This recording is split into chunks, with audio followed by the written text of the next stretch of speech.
Welcome to the Unlock 360 podcast, where education leaders share how they're turning vision into action, one system, one school, and one student at a time, because strong systems give every learner a better shot at success. Welcome back, everyone. It is great to have you back to watch our show today.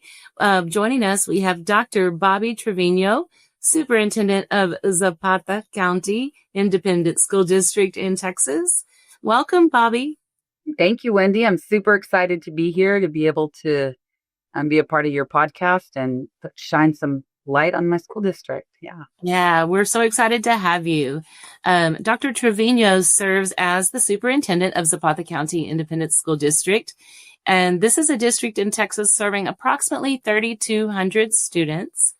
As a superintendent, she leads with a commitment to equity, instructional excellence, and community partnership, ensuring that every student has access to rigorous and engaging learning opportunities.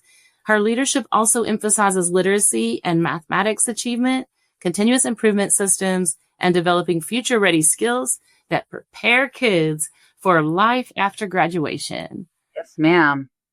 Will you tell our listeners or those watching a little bit about your journey to becoming the superintendent? Well, I've been in education for 37 years, and I started off as an elementary bilingual teacher. And as I worked through that aspect of my career, I quickly knew that leadership was something that was a passion of mine. And I really enjoyed when I had the opportunities to lead on my different campuses. And so I worked on my advanced degree, so a master's from St. Mary's University in San Antonio in leadership and got my principal certification. I became an academic coordinator at Edison High School in San Antonio. I went from teaching second grade to being a high school academic coordinator, which was sort of the beginning of just how my career has moved, where I sort of jump and then go, oh, wait, I don't even know anything about high school, but here I am. And so let's go rock and roll, right? So that was great start to my administrative career. I'm starting as an instructional coordinator. I spent 9 years as a middle school assistant principal and principal in Laredo, Texas. And that was definitely, a journey. And it takes some special people to be at middle school. And that was a lot of fun. I then transitioned into central office. And I worked as the chief academic officer for the school district, a school district of 24,000 students at the time. And in my 9 years there, I went from chief academic officer and finished off as the assistant superintendent for human resources and leadership development. And part of that journey, the district at the time was accepted into the Holtzworth Center, which is out of Austin, and it's a nonprofit organization that works with public schools to build leadership pipelines and improve the state of our public school system through leadership development. So I had the privilege of spending a year under that umbrella, getting executive coaching and lots of training, which was really, I would say, life-changing and career-changing. And shortly after that, that year, my husband and I had moved out of Laredo to my hometown where I grew up, which is about an hour drive. And so I was commuting and I was thinking, I don't want to do this anymore. It's very exhausting to commute. So I was getting ready to retire. And the superintendency in my hometown school district opened up. And I was just privileged enough to be selected as the superintendent. And I graduated from the school district in 1984. And so I came back after being gone for, since I graduated. So really almost 40 years I had been gone. Even though I started my teaching career here, it was only 1 year. And then I left to San Antonio. So to be able to come back home and lead my school district is really an awesome experience. And I get to live on a ranch. And so, it's just, I get to unplug at the end of the day, go home and play with cows and horses and dogs and deer and all the kind of fun stuff that, living in that kind of environment brings, with my husband. And so, but being able to, and I had said before with one of my previous mentors when he was, the superintendent in Laredo, that if I ever, I wasn't really interested in becoming a superintendent, but if I ever did, I'd want to be in my own hometown, in my own school district, because I just, it's home for me. And most of the people, I would say probably 90 to 95% of the people that work in our school system are graduates from here. So they graduated, left college, and either came and built their career here or, worked elsewhere and then came back here. The majority of the people I either grew up with or my teachers or, I know their parents, so it's a very united community. Yeah, it sounds like a close community. And that does seem like just so awesome to be able to go like full circle all the way back and serve. It is. Yeah. Yeah, it definitely is. And really, no one's going to be as invested in this community as me because I live here and this is my home. And so it means something to me for my students or our students rather, to be able to capitalize on opportunities that, that maybe they wouldn't normally have. I grew up sort of privileged, right? My parents were both educated. They were educators and educated.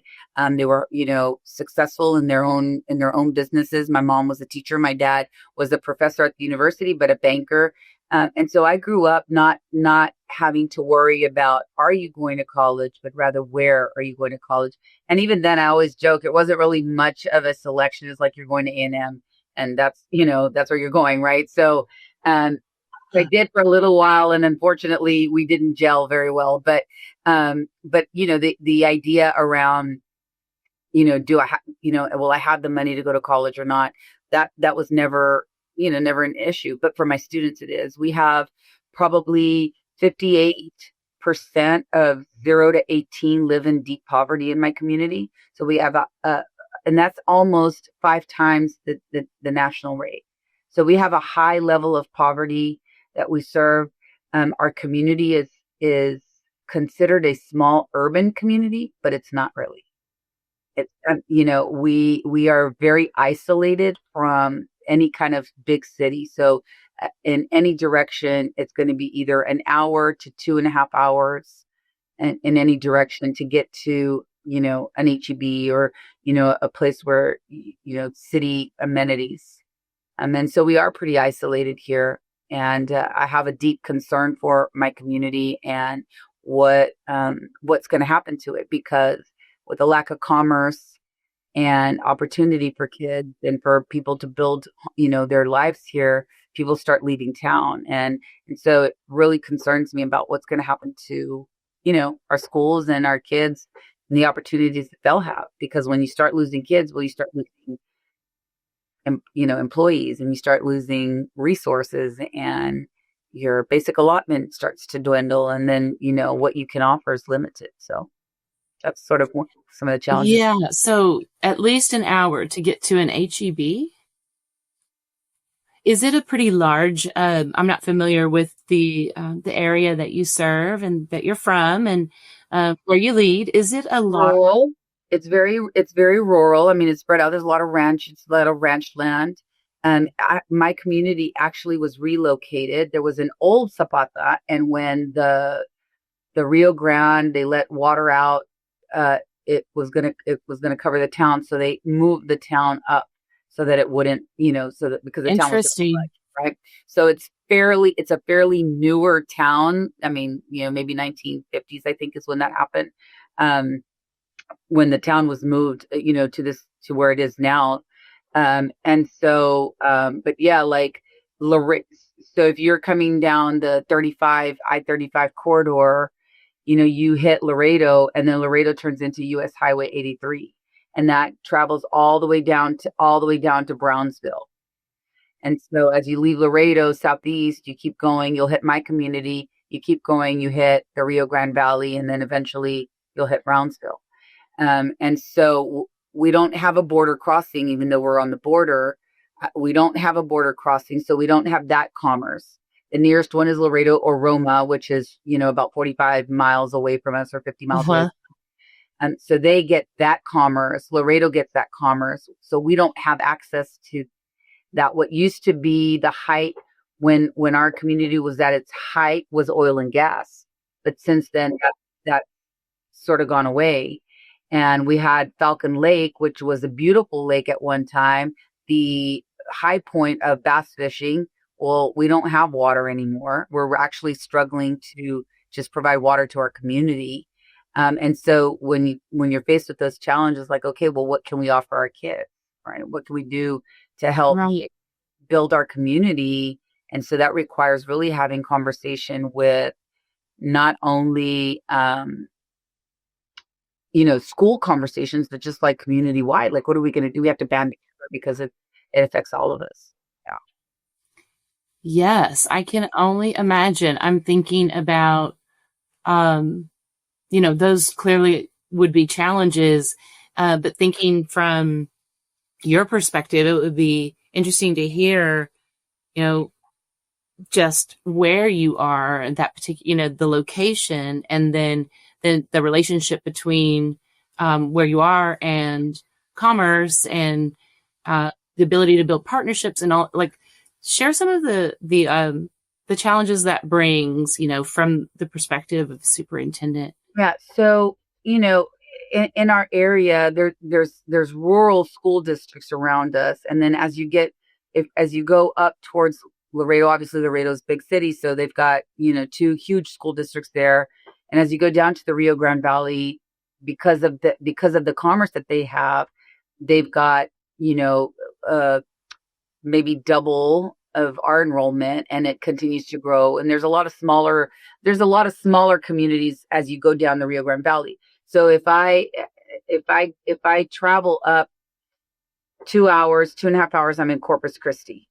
So you've got some stuff there, right? But in between, there's a lot of smaller districts in between here in Corpus Christi, but they're considered rural because they're under what I think the threshold is. We're at 3,200. I think the threshold may be 1,500 or something like that. And so their enrollment is below that. So they're considered rural. So they're able to band together under rural partnerships to get dual enrollment, to get opportunities for CTE and CCMR, those opportunities, because they're able to join together as a part of a coalition that brings them extra funds and brings them those, sort of like a consolidated effort. They work together to get and share that those makes resources. sense. Yeah, that makes sense. Well, we don't get that.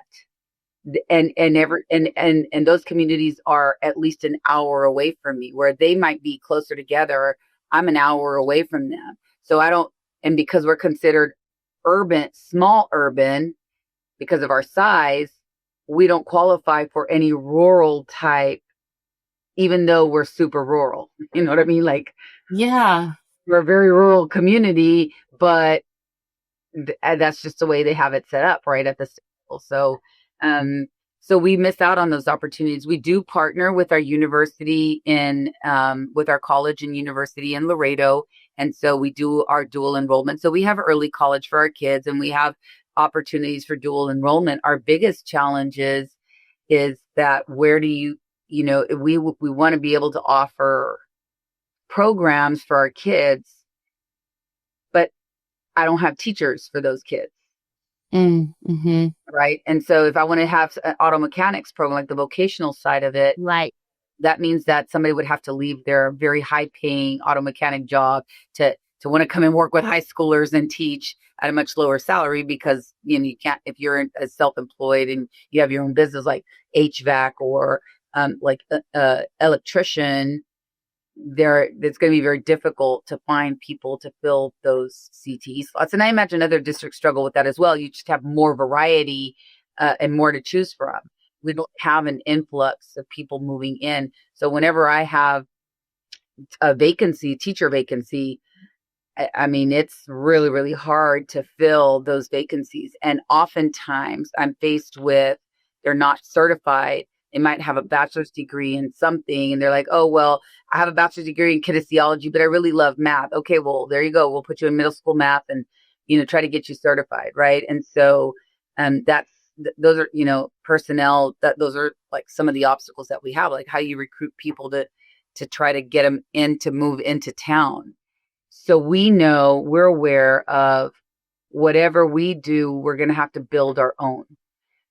We're going to have to tap into the individuals that want to stay here and don't want to leave. And so then how can we then use our resources to help support that, right? And to get our kids to want to go and get educated and then come back and teach or do something here in town, which is really hard because kids want to go out and explore, and they don't, a lot of them don't want to come back home because there's not much here, right, for them to do. So those are very real obstacles. Sure. What are some of the opportunities that it brings? Yeah, well, I was going to say, I mean, one of the things that I'm most proud of our community is we have an amazing student body. Our kids, and I know everybody says this, but I really think that we're on point. Special. Yeah, it's true. I think it really is true. I have an amazing, amazing group of students, extremely talented in the arts, in athletics, in academics. This last year, I had the opportunity to work with some of my students that were applying for big scholarships at University of Texas in San Antonio, and one at University of Texas at San Antonio, and four of them were trying to get this full ride at A&M. And so it was the most that we had that had been considered for that opportunity.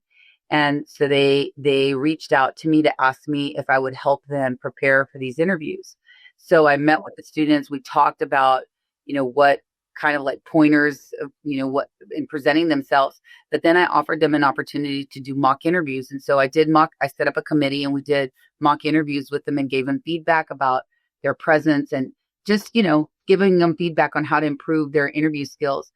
So of the 4 of them were awarded full rights at their university. That's amazing. Yeah. And it really was an amazing thing. And these are kids that were athletics, cheer and dance, band, mariachi. They were also, FFA is really big in my community. So they were big supporters of FFA. And participants in their leadership program, and they just went out and did an amazing job. And so, of the 4 of them got full rides, and one actually got 2 full rides, one at A&M and one at UTRGV, and opted to go to UTRGV. So, like, it's just it's an amazing thing to see that. It is, I mean, the weight that lifts off a family's shoulders. I'm thinking of what you mentioned. And being fortunate and not having to worry about, paying for school, like some of your students may. There's also, though, been a big shift in the cost of, of a college education from back when you and I were, were in school. Look at it now, I think, oh my. Tuition alone, and then you factor in, the living, the living and the room and board and, the apartments and the food and all of that. And like one of my executives, his son started it this semester at A&M, and right out of the gate, it was like $4,000 computer that he needed for his engineering program. And so parents are faced with, well, how are they going to do that? I mean, I had a kid reach out to me, a former graduate. He graduated last year, reached out to me, via social media.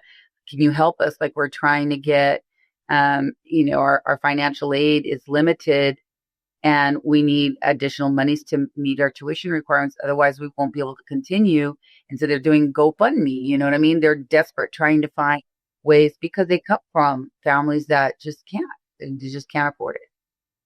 It's really, really a challenge for them. And so then what happens then, right? So when I look at our data, I mean, I think it's getting, it's starting to increase, but we were looking at like a 50-50, 50% go off to higher ed and 50% don't. And so then my question around the sort of the driving force of our conversations as leaders is, well, what's happening to those 50%? Right. Where are they going? Because there's only so many jobs here in town. And so then what's happening to them? So we have to make sure that we're taking care of that piece of it. In order to do that, I need kids to come to school every day because that's a problem for us, attendance. I need them to, so we can generate additional funds so we can have additional programs for our kids. And so that's been what our focus has been is, how do we just create these opportunities for kids and the more get more kids involved as we can. Like as an example, last night we had we call it Hawk Fest. And it's the Wednesday before homecoming. And so we have a big parade and all the teams from elementary all the way up perform. We acknowledge all the football players, the band, the mariachi, the cheer, the dance, the little dancers. Everybody's out there. It was a full house last night. Stadium was completely packed with parents and kids. And, on any given football Friday or event like that, you're talking about 1,000 kids that are being represented at any given time. And that's the kind of thing that brings our community together. Everybody is on board with supporting the schools and the school districts. So we want to just be able to provide for them as much as possible. Yeah. And I think something that you shared is really important. So for those listening, who have parents attending public school districts, keep in mind, like you hear Dr. Trevino's heart. The educators want to serve and so it's important for your kids to go to school. Yes, that helps the district generate revenue. There's a purpose behind that because there's a passion behind it to ensure that they're successful in the future. There's a misconception around that with some, I think in some groups of families and not, I don't think it's exclusive to mine, but there's a thought around, they just want kids to come to school because they want money. Well, Right. Yes, but, right? Yes, but, Yeah. we want your kids in school because we don't want them to miss out on opportunities. And yes, when they are there, it generates funding for the district. But the lack of that then means I can't hire teachers. One of my biggest, I love the fine arts. And that's, I was a fine arts kid, band and cheer and dance and one act play and all of that, And so I want to be able to bring that to my elementary kids so that we can tilt our program all the way through. In the last 8 years, our one act play has won state twice. The first time, I believe it was in 2017. I wasn't here at that time, but it was the first all Hispanic cast that ever won state. Congratulations. Thank you. But here's the real kicker to it. It was all Hispanic, all female cast. Wow. That's awesome. And then 2 years ago, we won state again, all Hispanic cast. And we went to state again last year and came in a little bit short. I think we ended up 5th in state. But it is like our kids are amazing. They're amazingly talented, considering that they come from a very small community with limited resources.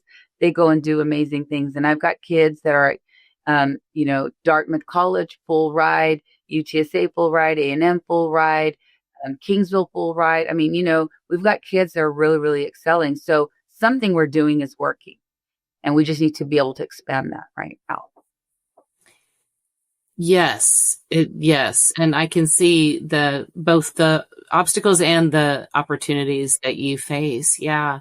How do you all measure? I mean, I think just that the testament that you just shared is one way, but other than standardized testing, how do you measure growth and improvement in outcomes for kids? A lot. I mean, obviously the measurable ones are the ones that the state requires. And you look at, the STAR assessments and TSI and the things that are college ready. But for me, when I'm working with students and I get to work with a I try to make myself available to most students to at least be interacting, go sit in classrooms, and then I have a student advisory group. What I look for is the growth, the growth of the child, just to watch them blossom. And a perfect example of that for me, and I get very passionate about it because I love my students. I love all my students, but particularly I love my advisory group, because my advisory group, maybe I think, is a little bit different from most. Most superintendents have a high school advisory group that they meet with, and I think they rotate every year, maybe change the members of it. Mine have been with me for 4 years, and I have from third grade to seniors. And so my third graders my current, let's see, sixth graders have been with me since they were third grade. And so watching them come in as third graders to move along the grade levels from middle school to high school, from high school to graduation, to watch their growth, for me, that's a testament to the work that's being done. That kids feel comfortable speaking up, being able to clearly articulate what they want out of their schools. And they don't have any problem communicating with their superintendent to let me know what's working, what's not working, what needs to be changed. And whether we're talking about bathrooms, or we're talking about food that's being served, or academics and curriculum, they are very, very well versed. Did they start up like that? Absolutely not. When they come in as third graders, they're shy, they're quiet. Even when I first established the group, my first year, they were just, very, very, they were very shy. They were uncomfortable because they had never been in a setting like that. And over the course of that year, they had opportunities to not only serve as the advisory group for the superintendent, but many of them were also a part of my strategic planning. That's so powerful. And they were very vocal about what they wanted. And there were people on the team that have been my teachers that were seasoned educators and commanded a lot of presence and respect. And these kids are like, this is what we want. And they were very vocal about what they wanted their schools. Our motto, they came up with it. They did not want anything. Those of us that have been graduates were very committed to Hawk pride and tradition. And they're like, no, that's more of the same. We don't want more of the same. We want different. So they came up with empowering tomorrow's leaders, because they felt like that was what the district should be standing for, is to empower the kids today so that they can become leaders in the future. But for me, that's a measure of growth. When I see a kid that is very quiet, doesn't answer questions, to somebody that's getting up now and giving speeches, to a big group of either students and parents, to me, that's the growth that's not measured by any kind of standardized test. I was getting jazzed and excited because you're reminding me of Amanda Ripley's The Smartest Kids in the World, and a few other studies around really looking at educational systems, to try and figure out why some are outperforming others. And one of the pieces that shows up in some of that research is around looping students with teachers. So for those listening that may not be familiar, this is when you may have the same teacher teaches a class of kindergartners one year, and then the next year becomes the first grade teacher for that same class, and the next year maybe the second grade teacher. And so the teacher and the students stay together. And what Dr. Trevino, what you were just sharing around having your student advisory council, you're essentially looping them with you through this experience to develop their leadership skills. It is very much. And what's really amazing to watch is how the older kids, because I mix them up. I don't have separate meetings. So we're all together. And so sometimes they're sitting by grade level or by campus. Sometimes they're mixed up. So I'll have like elementary with middle with high school. And the way the high schoolers begin to then step into a leadership role to mentor the younger kids as they're learning how to express themselves and giving them opportunities to speak is very empowering for them as well. And so, it's a testament when they went to go interview, and we provided that experience for them to practice. My phone started getting flooded with pictures of them, like taking pictures with the banner. And then when they got their acceptance letters, like I'm getting emails from them or text messages like, "Oh my God, Dr. T," that they don't call me Dr. Trevino, it's Dr. T. So Dr. T, like I got accepted and thank you so much. And, that to me is a testament to the work that we're all doing. It's not me in particular. I'm just the head of kind of like the figurehead, but I do really believe in the relationship. And, when you're thinking about, are we exactly where we need to be? No, there's always room for growth, and we have to keep pushing and have that growth mindset of, this isn't poverty is not an excuse for poor performance. No. And it's not an excuse for our kids not to succeed. They can succeed. We just have to provide those opportunities for them. Right.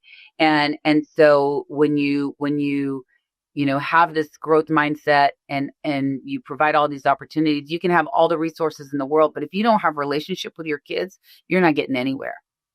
And it's the same with administrators, right? I have to work to have a relationship with administrators so that they feel comfortable taking risks and failing and not failing. And of course, some of them may say, "No, we don't want to make her mad." And I'm like, like they never, like that doesn't happen, right? Well, I might do get a little bit mad sometimes, but we work together we always work together, right? Like, okay, all right, fine. This happened. Let's use it as a learning experience. And then how do we move forward? Like, we can't stay stuck in that. We got to keep going because our kids are depending on the adults to get it right, So,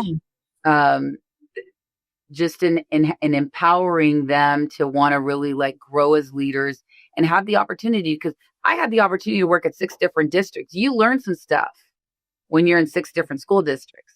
But if this is the only district you've ever known, then you don't know what you don't know about other systems. And so learning about other systems, I think I've been able to bring that to them and say, hey, there's other ways of doing that. It's not just this, right? Yes, that's the way we've always done it, but there's other ways. Mm-hmm. Yeah, it is. It's really eye-opening when you work with, various districts. And you're reminding me of John Hattie's research around variance and the vast amount of variance on average that exists from classroom to classroom within a school building in terms of the experiences and opportunities the kids get. And, and then the comparison of that, like across school sites, and how he actually uncovered that it was greater within a school site than it tended to be across school sites. But yet still it's pretty great. And I don't know, just, that's something that I'm really passionate about, and something that, you mentioned in leadership with your administrators and with students. And I'm wondering also about your teachers, and how do you go about empowering your teachers to develop as leaders and to as instructional leaders, and they're not going to be the same. You're not going to have every teacher be the same. And I think that would rob a child of their experiences as well. But to ensure that they all have high impact practices, how do you develop that instructional leadership and that teamness? Definitely working with campus administrators around expectations and look fors, and I go do walkthroughs. The curriculum department does walkthroughs. Principals are doing walkthroughs. We're looking for what's working and what's not working, and how do we replicate that. One of the I thought it was really awesome. I had an Aspiring Leader Academy, and I opened it up to teachers and anybody that was interested in leveling up their leadership game, whether they want to stay as teachers and just be teacher leaders, or if they wanted to move through the ranks and eventually, move up into an administrative position. I had 27 individuals that I worked with from April through August. And we had twice a month meetings, and we had a lot of dialogue, a lot of role playing, book study. It was really empowering, and the feedback from them. Several of them moved into administrative positions this year. That's exciting. Yeah, that was exciting. They talked about just the opportunity to, one, hear from me and spend time with me, which I might write off as like, yeah, nobody wants to hear me. Like, right. Like, it's not that, like not that big of a deal. For them, it's a big deal. It's a big deal when I go into their classroom and I leave them a note like, great job, really loved what you're doing, and put a little post-it on their desk. Like, those things mean something. So if you're a leader and you're not making yourself available to interact with your teachers, you're missing an opportunity. I heard someone say the other day, like, because we're always saying like, oh, I'm all about kids. As a leader, yes, you do want to be about students because that's the end product. But we have to be all about our teachers and for me, because I'm above that, I have to be all about my principals, assistant principals, and my teachers. And if I take them, they're going to take care of the kids. If I circumvent that and I'm all about the kids, then I'm forgetting about a very important group of people. Sure. Yeah. And so I think really pouring into, the leaders, and for them to pour into their teachers, then we start to build this community of really a growth mindset, and really we're all working towards one purpose. And so working with those aspiring leaders was really fun. We had a really great time, and I saw a lot of people get out of their shell that prior to that were just like very stoic, very, this is very uncomfortable. And we started with some intense vulnerability activities, because you can't grow if you're not willing to be vulnerable with the people around you. And those were really uncomfortable activities, but they really embraced it after the fact. And still, like, I ran into one of them yesterday, and she's like, I thought of you because I'm going through a really tough time with some conflict that she was having. And I'm very big about journaling, your morning, and just kind of getting everything out on paper so that you can process it. And so she was saying, she remembered that. And so then she's like, it's something that I have on my to-do. Like, I'm going to sit down and journal so I can get through this. And so, then you go, okay, great. Like that, I tell my story, somebody's going to get something from it. So I think just the relational piece, if you don't have relationships, you're not going to be able to move anything. You will a little bit, but not to the degree that you want. Yeah. Yeah. You're reminding me of Maxwell's 5 levels of leadership, and, just you're not going to get to the highest level without relationships. No. And that goes for kids, and that for our parents, and, they need to know, like, we're here for them. And, and in order for that to happen, you have to put yourself out there and let them know that, right? Otherwise, they're going to take it to social media and try to solve their problems on social media, and that never works. Yeah. Yeah. So you have piqued my curiosity about this Aspiring Leadership Academy and the vulnerable exercises that you engage them with. Can you share what one of those activities? So one of the things that one activity that we did that was really powerful was on a sheet of paper, they had to write something that they feared or that nobody knew about them, like a fear that nobody knew about them. And so whatever that was, something that they carried around with them, and they had to write it on the paper. And then the activity was, and they didn't know what was coming, so they wrote it down, okay, now hold it up to your chest with it facing out, and go find a partner, and then talk about whatever. You're not going to talk about on your chest. You're going to talk about the weather or the whatever series you're watching, right? But as you're standing there, you've got this like, I fear I don't belong. And that's a real fear for a lot of people. Yeah. I fear failure. And so they're walking around with their deepest fear, showing it to everybody. And what they realized was, even though it was out there, the conversation was never about what their fear was. Like, there was no judgment around it. There was just, we're talking, and I'm now aware that that's something. And so then my empathy towards you changes, because I could see now this is a point where you operate from. So if I have a fear of failure, I may come across as aggressive or a perfectionist because I don't want to fail. And so then I can have, when I'm dealing with you, I can have some empathy towards you to know you need some structure, or you need details, or provide something that you may need when we're in the course of our interaction. And when I told them you're going to walk around with it, they were like, oh, like eyes this big, like what? And it was like, some of them even like had tears, surface as they went through the activity. And then when they realized the power of it, that it wasn't something that made them weak, but actually gave them strength. Yeah. It was super powerful to walk through that. I have a feeling that you're a Brene Brown fan. I am. Me too. I am. Me too. I am. Yes. Dare and to lead. I will tell you though, part of my side journey in all this, and just in trying to become a better leader, being a recipient of coaching, because that's not something that normally you might do instructional coaching, but I'm talking about like executive, like just leadership, helping you grow as a leader.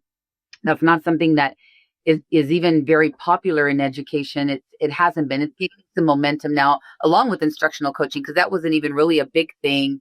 It might have been sort of like, well, you're a coach on the campus, but not in the sense. It's just more about your instructional practice versus what's keeping you from doing the thing that you want to do. Yeah. Right. And so when I received coaching, I was privileged enough to get assigned an executive coach for a year. To me, that was like a huge door opening for me. It was life-changing and career-changing. And when I became a superintendent, I got 18 months of a coach/mentor. And that just was like an amazing experience. So my quest was like, okay, how do I pay that forward? Because it changed my life, my career. So then that's what when I embarked on then wanting to become a certified coach, because I want to be able to pay that forward and work with, even with my own staff. It's a little bit challenging when you're working with people that you supervise. It's hard to coach and supervise.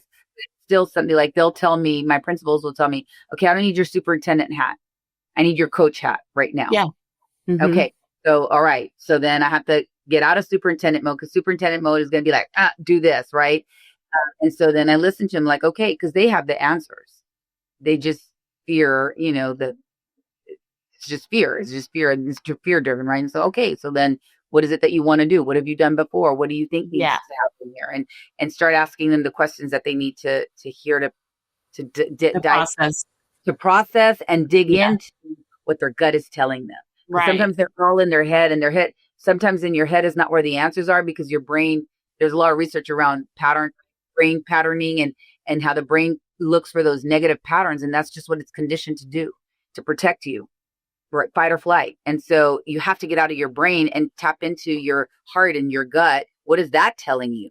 You have to be aware of that, right? And so being able to embark on that journey has been just like very empowering as well, even helping me as I lead, as I'm learning how to be a coach. It's also learning about my own levels of energy and how am I showing up? What's my mindset like? And they feel comfortable enough. Most of them do. Not all of them. I think there's still some that are kind of reticent. But one of my principals, she'll tell me, like, that's like, what's going on with you guys? Like, morale is really low, and like y'all are infecting me. I was telling her, like, y'all are making me feel bad, and she's like, we're feeding off of you. And it was I was dealing with a very difficult situation with the board, and that was impacting my mindset, which was impacting my energy. And so then I was showing up a certain way with them, and that was impacting their energy. And so then they're showing up for their teachers. So I had to go, whoa, wait a minute. That is not the way I want to be showing up. I'm living in this kind of like catabolic state of, victim flight. Like, who am I going to have to fight? And so then I had to really work with myself to say, okay, that's not how I want to show up as a leader. You have to be very aware of how you're showing up. So I had to be very aware. And that you're willing to hear that, but also willing to reflect and it just, that's why I know that you are a fantastic leader. Thank you. Look, you're not going to be able to lead if you can't reflect, if you can't take feedback and you get upset over it. I mean, of course, natural, like, there was a moment of like, darn, like I failed, like I'm not doing what I should be doing. You feel disappointed in yourself. Yeah. And so then you can stay stuck in there Or I can say, all right, well then today, how do I want to show up? Exactly. And what kind of energy do I want to bring to the table today? And just make a conscious effort. And they feed off of that. And so then, there's that book, If You Don't Feed the Teachers, They Eat the Kids. Yes. It starts from, I would argue that it starts from my board members. I'm like, if they don't feed me, then I'm going to eat the principals and everybody else. Right. And so, but I don't have control over that. I have control over me and how I influence the people that are, whether it's students, parents, the teachers, my administrators. It's just about what's my mindset and what kind of energy am I going to bring to the table, and how open am I to the growth mindset. I'm telling them they have to grow, but then I'm like stuck and like, no, I'm not open to feedback. I have to model that. Definitely. Absolutely. Dr. Trevino, it has been a pleasure having you on our show today, getting to know you a little bit. Yeah. It reminds me of my passion when I get to do these kinds of things, and definitely very passionate about my students and about the work that we're doing as adults for them. And that's what we're here for. Very well said. It does,